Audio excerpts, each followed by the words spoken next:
Guys, when does it get real for you? I mean, it's real now. So in the next 10 weeks, I think we get the answer to what the hell is Brexit. And if it doesn't, it means it's being kicked into the long grass and it's a fudge and the market will rally anyway, because that means Brexit's been delayed. So I think it's more likely we find out before year end. I really hope it's not January. And I think it's more likely that we find out in October than November. And November should just be signing the dotted line as to what that deal is. You may remember last year, we all got surprised when we had a deal agreed to in December. Everyone was saying, oh, it won't be done this year. Yep. Catastrophe. And then it was done in the last hour at 6 a.m., I believe, on a Friday morning. It was very early in the day. You think there's enough downside priced in with cable at 150, 153? Now, cable's the wrong way to look at it. You think euro sterling? Zoom out. Look, from 1975 to today, and the pound is trading at the historical low. We're talking 1 or 2% from it, right? So if you look at it, it's where it was in 1992 when we had Black Wednesday, ERM, pound crash, George Soros became a household name. We're trading at those levels, and only in times of crisis has the pound been trading around here. And yes, Brexit is a crisis, but it's one that I think we'll get an answer to.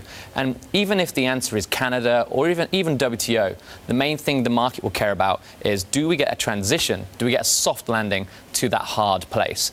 If we get that transition, it's another 21 months of EU membership in all but name. Why is cable still the wrong way to look at it? Well, cable's the wrong way to look at it because you've had euro-dollar creep higher from where it used to be. So when you were talking cable at 118 during the flash crash, October 2016, euro was trading around 105 to 107. So now we're trading higher in euro-dollar. Cable is a high beta euro-dollar. So for me, if I get the euro-sterling view correct, the rest all falls into line after that. Steve? Well, very interesting comments. We look at it slightly differently.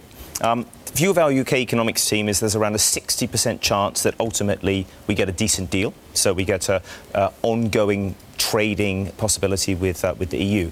However, to get there, I think the road's going to be quite rocky.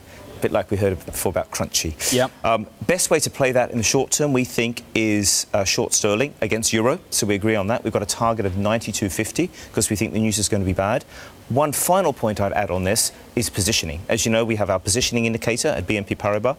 What it tells us is that the short sterling FX positions in the markets have more or less been covered. So the market is neutral. So there's a significant potential to re-establish sterling shorts if we don't get good news by that October or even November deadline.